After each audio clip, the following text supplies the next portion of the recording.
I know his brigade commander, but I can't promise you anything. P.S. I have 4 daughters. Okay?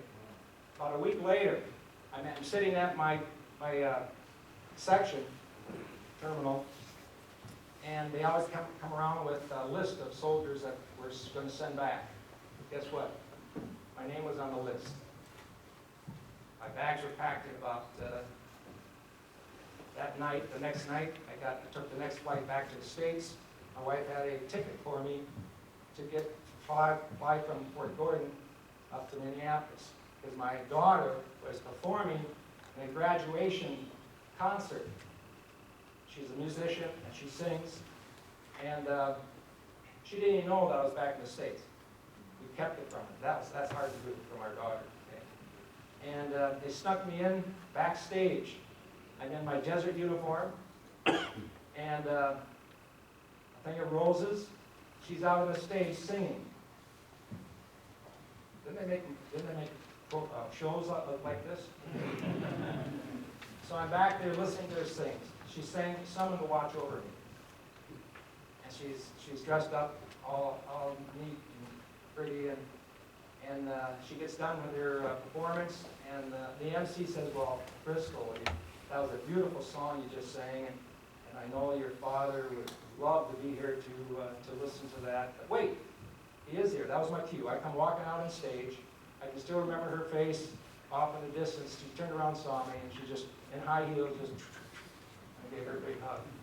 And so I tell people, never underestimate the power of a mom.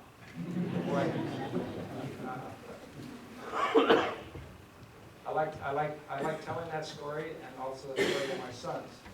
Because why are we serving? Why are we serving?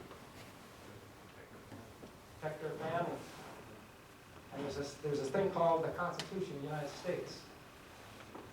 And we can't take for granted what we have here in America. How many have been deployed? Okay.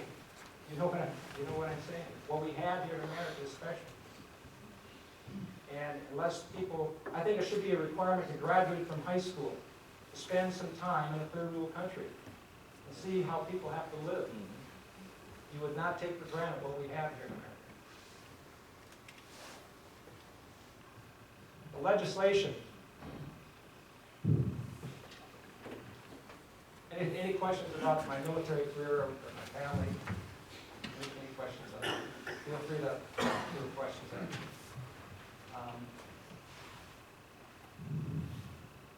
In fact,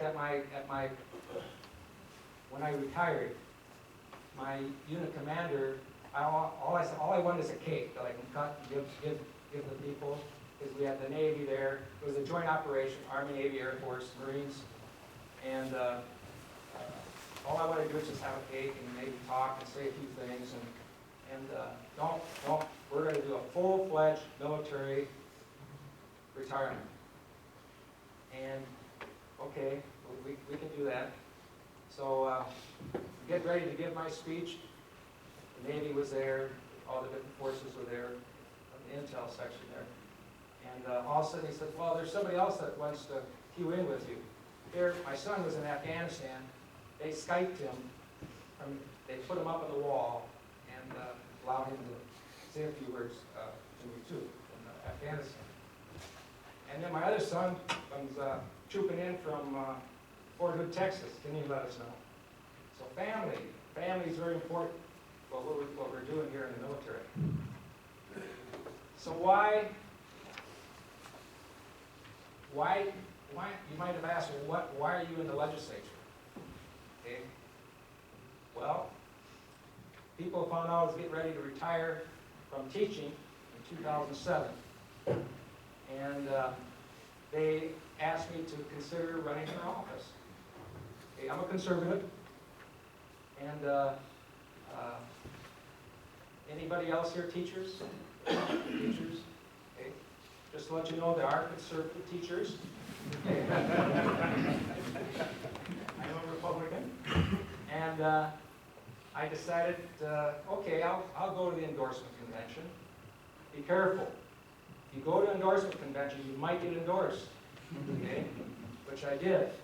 I turned to my wife, what do you, how, I've never thought about how do you run a campaign? And all of a sudden people coming out of the woodwork, ex-students of mine, that political science majors and so forth, so they said, we want to get involved in your campaign. My first campaign manager was a 21-year-old grad from St. John's, and he says, I want to be your manager. Okay, so off we went, got elected, and I've spent most of my time in the minority. Okay, this is Minnesota. Okay, I spent most of my time in the minority. Now I just finished 4 years out of the 10 in the majority now. I'm the chair of the Veterans Division. The Veterans Division also falls under the state government finance. I also on the K-12 education finance. They try to match you up where you have expertise in. I like what we do in the military. And then I'm also on the Ways and Means Committee. And all fiscal things comes through that Ways and Means Committee. And I would say one thing that you should take from what I'm talking about today regarding the legislature is 2 words: one voice. One voice. I spoke at the Vets on the Hill. How many vendors are Vets on the Hill at the Capitol? Okay. There's a couple hundred veterans there from mostly National Guard. I said, the problem that we have here in the legislature is that the Commander's Task Force has 10 different veterans groups in it. American Legion, VFW, Purple Heart, all the different organizations. The problem is we're not speaking with one voice. I said if we want to get legislation passed, we have to speak with one voice. I called the commanders of those different organizations. I said, you got to get on the horn, start talking to people, start calling your legislators, and get the word out that this is something, what our priorities are. The Commander's Task Force comes out with priorities. I learned early in my time in the legislature, you can't do it alone.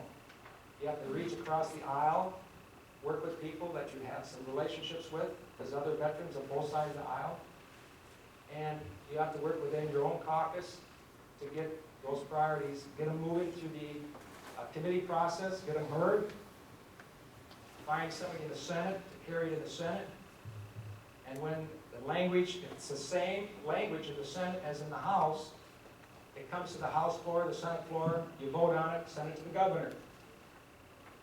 Let's say if the language is not the same, then it goes to the conference committee. Then it comes back to the Houses, and then you vote on it, send it to the governor. The governor can either pass it, sign it, or veto it. If it's a fiscal thing, he can line item veto fiscal things. So it's a learning process, and you have to work together. And I think what we're starting to learn as a veterans group is that you got to speak with one voice.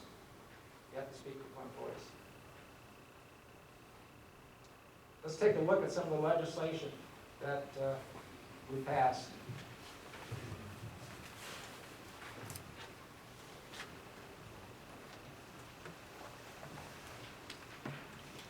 I think you got in your packet too.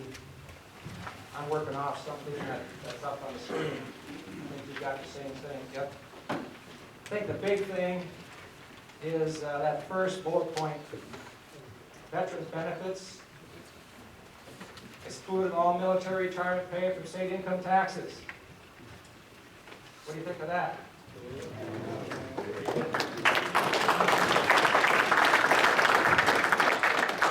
I apologize, it took me 10 years to get it through. Okay? It took me 10 years, plus there's Representative Dan Severson. He was a Navy pilot, retired, who also carried it for 7 years. This last session, I had about 3 different versions of it. This last session, I gave it to Representative Heinzman from the Brainerd area, a freshman. I said, hey, this would be a good one for you to carry we got it through. But we spoke with one voice with all the different veterans organizations. They called and got the word out. How many veterans are living in Minnesota right now? About 370,000 veterans that live in Minnesota. But how many are actually retired here? There's only 18,000 that are actually retired here in Minnesota. Okay, why do we want to pass this legislation? What does a retired veteran bring to the state? Number one, it's economics, skills. Having 20 plus years, or if you're medically retired, you have a lot of skills, a lot of things you've learned in the military over those years. Most of us came up through the enlisted ranks. You learn how to follow orders. As your rank increased, you put in leadership positions. That's what corporations and businesses want. They want some leaders. They want somebody that can follow, that can learn. You might not have the skill sets for that company, but you can learn. The men and women that have put in 20 years have a lot of leadership ability. And that's what we want to come back in our state, because many of them are going to start second careers. I mean, you're not going to retire at age in your 40s. A lot of the young, if you went in right after high school, many of them that are retiring after 20 years are in their 40s. They're going to start second careers. They're going to buy homes. They're going to maybe start companies. They're going to go back to college, or now, GI Bill, your spouse and your kids can use it for college. Your health care, TRICARE, that follows you. All money will come into the state. Wisconsin figured that out around year 2000, 2001. Iowa got rid of the tax 3 years ago. For South Dakota, they don't have income tax. Right now, Minnesota ranks one of the top 12 now in terms we don't tax the military retirement pay, state tax at all. Some states do parts, some do number of years and so forth. There are different ways of doing it. But we got it through it.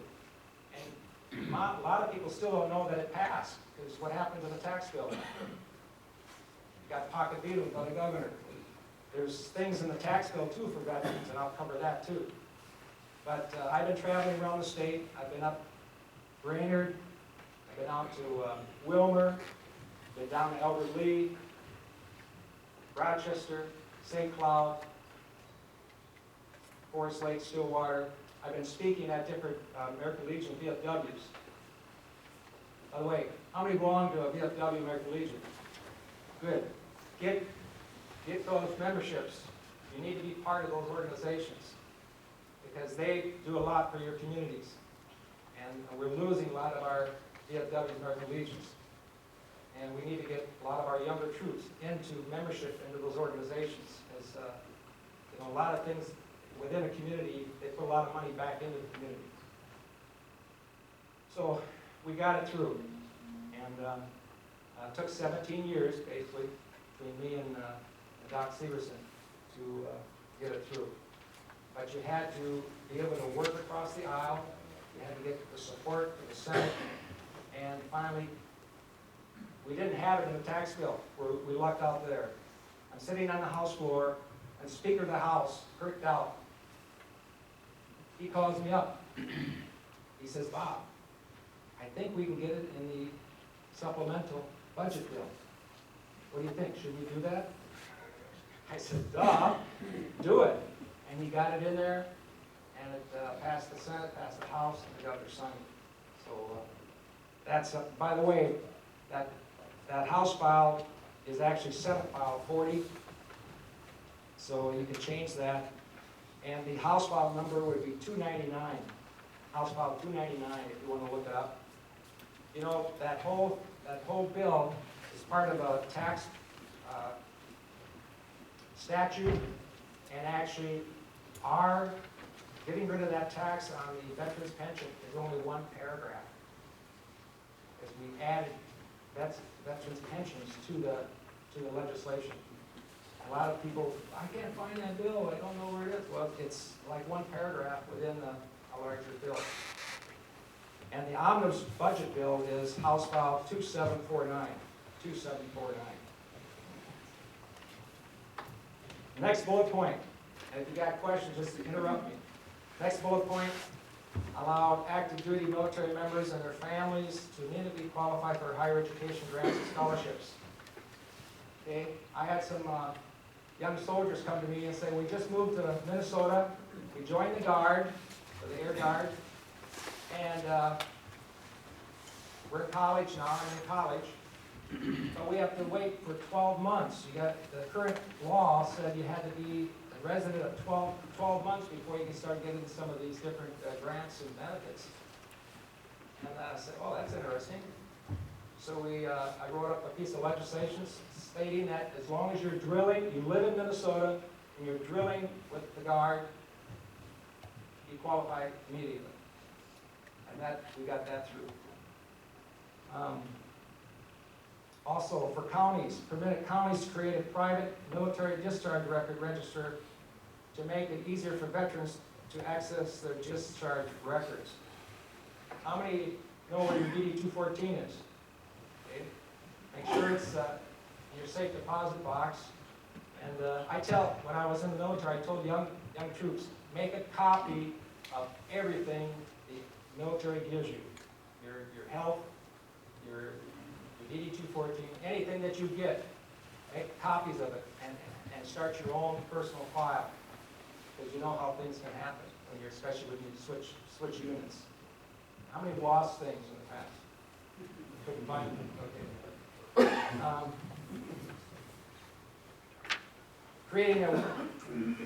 Creating a waiver system that make it easier for military members and veterans and spouses to keep their real estate license. Soldier came and says, well, okay, I've been deployed, or I know somebody that's deployed, and their license are going to expire while they're deployed. What can we do? And Representative Newberger came up with the idea that all allows military members and veterans and their spouses to bypass the continuous education requirements to take their broker exam for free if they have been deployed overseas. And that's in law now, too. Question on that, sir. Yeah. Is that only if you've been deployed, or is that just in general? That's if you're deployed, yeah. Deployed law, you would have Yeah. to take that continuing Right. education.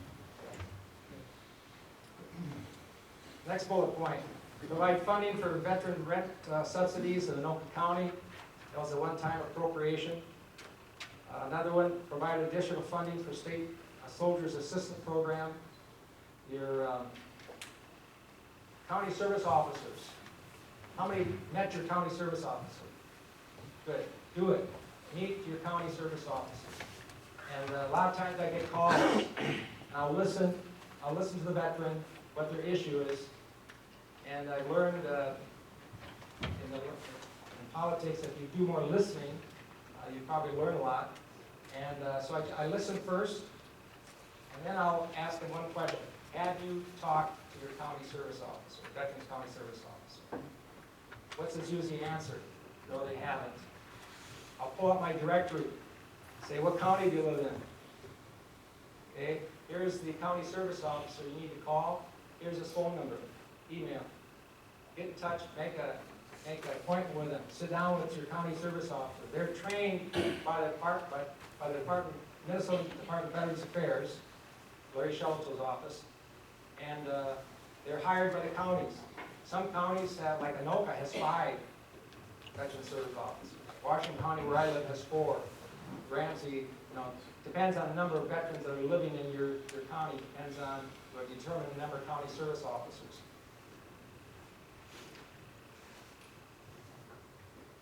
Next bullet on the next page, made changes in the State Veterans Preference Act. Ensure that employers pay the cost for hearing the lawyer's fees if the veterans prevails.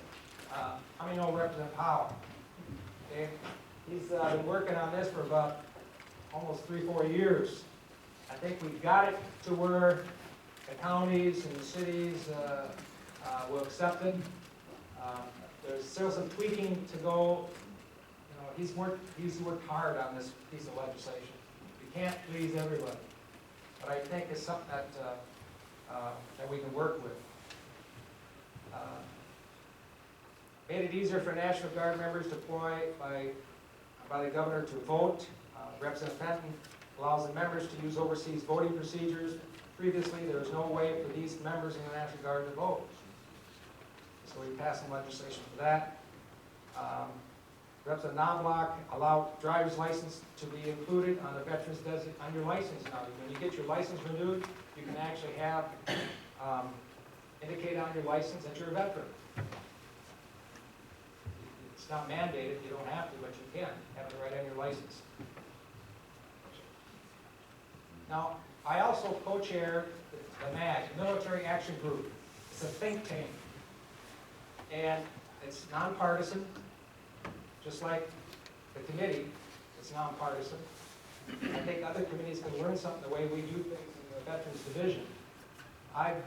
Every bill that comes to me, whether it's from Republican or Democrat, we hear every bill for the veterans, and then we pass it on to the next committee. And the MAG, the Military Action Group, is a think tank, and we have Shelto's office is there, General Nash's office is there, Minsky is there, Deed is there, MnDOT is there, all the different organizations that deal with veterans, that hire veterans and so forth, are there. And we think about things legislation that we might want to go forward with. And so a lot of good legislation that you see here came out of the MAG, and we got offers for it and put it through. And veterans health care, increased the funding for the Department of Veterans Affairs, state veterans homes by $17 million. Sarah Anderson, Representative Anderson, is the chair of the State Government Finance, which oversees the 5 veterans homes.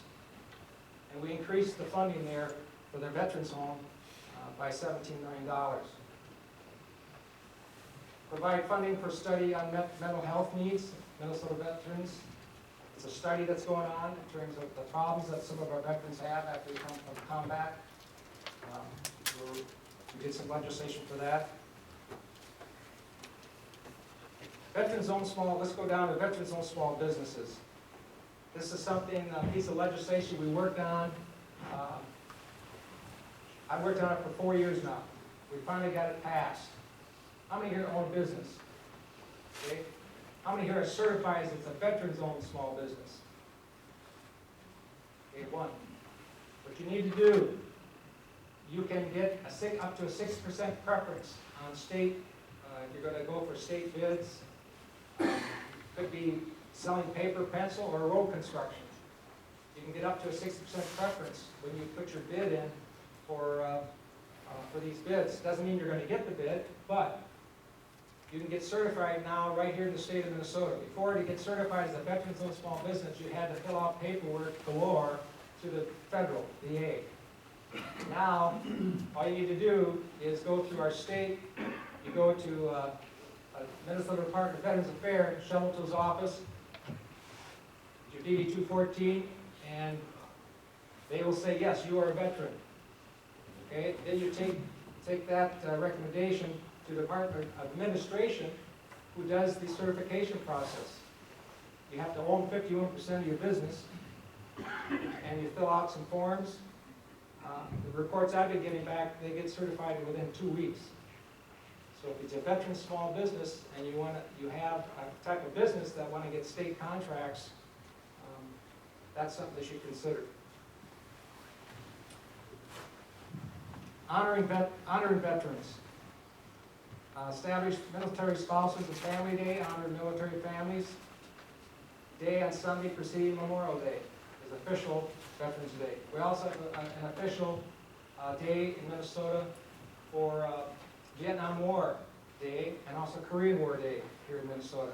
That legislation was passed a few years ago. In fact, it came through a sister of a Vietnam War veteran in Forest Lake where I live, her brother committed suicide after coming back from Vietnam. And she came to the legislature and said, we need to do something about recognizing the Vietnam War veterans, making a day for Vietnam War veterans. And so the legislation was passed. I was a guest speaker at the first event that we had in Forest Lake. It was packed with Vietnam War vets. And they all had a ribbon to put on their sleeve to identify them as Vietnam War vet. After I got done with my speech, I turned to everybody else and I said, okay, would the Vietnam War veterans please stand up? They all stood up, and I said, those that are sitting next to a Vietnam War veteran, would you stand up and welcome them home? You should have seen the tears in some of these guys and gals. That didn't happen back in the 60s and 70s. Also,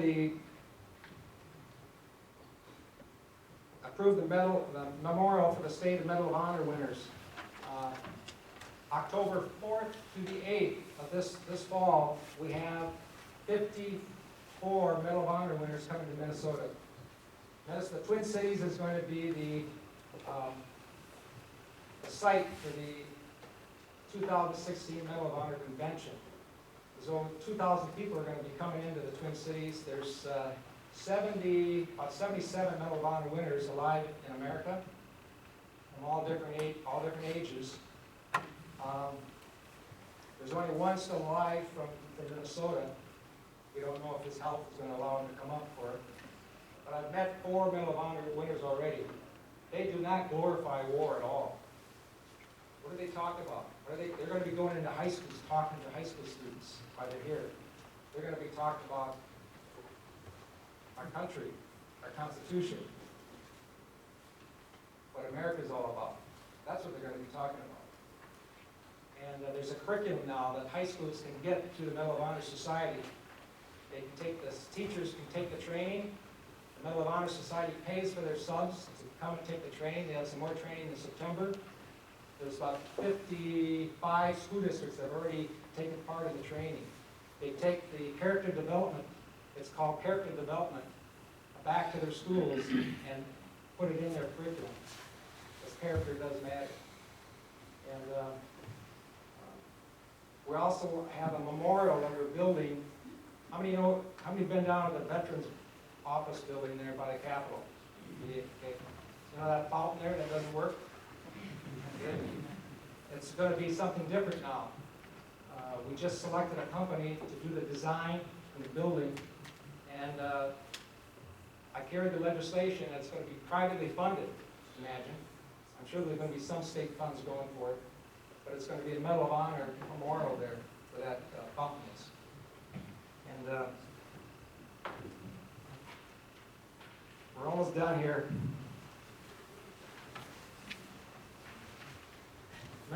Veterans Voices program. They have a Veterans Voices program where they go around and speak at different events, speak at schools and so forth. And we have funding went in for the Veterans Voices through the Humanities Center. The radio program, Veterans Voices program on Sunday. How many listen to the military radio? Okay, it's on Sunday mornings. It's a great program. Right now, they have about 40-some radio stations around the state that have that program going for us veterans. Designated an honor remember flag. This was kind of controversial.